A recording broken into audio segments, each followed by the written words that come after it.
Greetings. I wanted to do a series on Blackjack because I've been playing it for about 20 years and in a lot of cases very profitably in the large casinos. I was surprised by a lot of the videos I saw because the advice being given I thought was really bad, and I was surprised at how many hits people were getting handing out bad advice. So the first of my items would be the worst advice that I've seen given is playing against a continuous shuffler.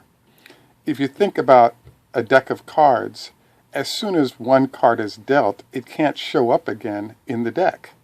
So this is a basic principle of poker, or of any card game for that matter.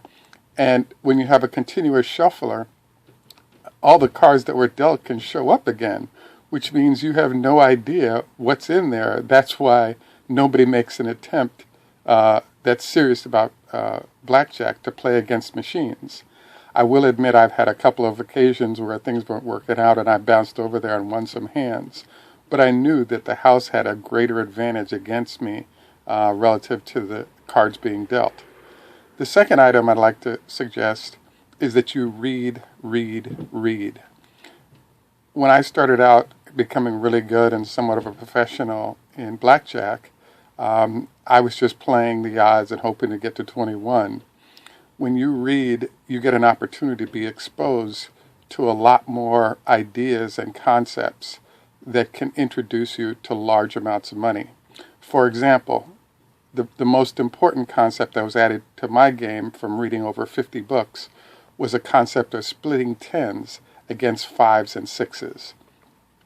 It's been the most profitable move I've ever learned, and I really think it takes time of reading about it and statistics to both grasp and be willing to embrace this, because in some cases you feel as though you're setting yourself up to lose a hand after you have a confirmed winning hand in hand.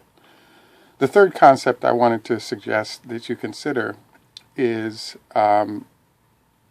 the 4-loss leave plan. So if you lose 4 hands in a row, just get up from the table and move to another table. You're in a bad zone.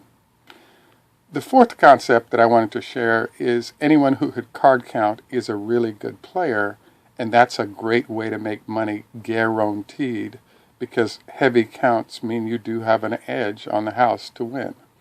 What I would recommend, particularly on shoe games, is what's called a 10-10 count. And what it means is that all you do is sit down at the table.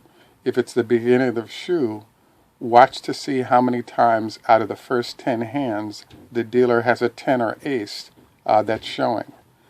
The reason you want to do this is that there's almost a 6 or a 7 out of 10. If the dealer is in a mode where 6 or 7 out of 10 times they're showing a 10, you're in a bad position because you likely have to draw down against, and you're facing a 20. But number two, the deck isn't stacked with all those 10s for you to get it. So it's a simple way of figuring out whether it's a good time to play or a good time to lower your bet to the lowest possible and limp your way through that section. And keep watching for this phenomenon because it can swing heavily the other way, meaning if the dealer is showing sub 6 or below cards a lot, you may lose, but as we both know, if you're sitting there with a 19, 20, even a 21, you'll feel more comfortable. Another one that I think is important is I say take the money in even money.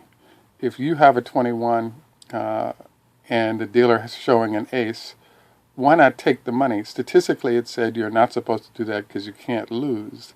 But I believe that over the long haul, it's better to take the winnings and not have the headaches of potentially losing a guaranteed win just to get incrementally more off of that bet. And then the final of this 6-part consideration is something I call the cooler. What'll happen occasionally is that you'll start winning like crazy. And what you'll notice is that you're in a hot zone that the casino hates. So what they'll do is bring out someone called the cooler. And the cooler is typically dealers who they bring in on their busiest nights, usually Saturday night. And these dealers have the knack of destroying customers and taking all their money. So if you can avoid the coolers by hitting the casino at crazy hours like 12 or 1 in the morning, or not on a Saturday night in particular or a Friday night when they bring out the coolers to take away everybody's money, I would note that aggressively. So these are my first 5 tips, and I guarantee they'll improve your game without a doubt and improve the amount of money you make. Look forward to posting more sort of insider tips on Blackjack. Please subscribe.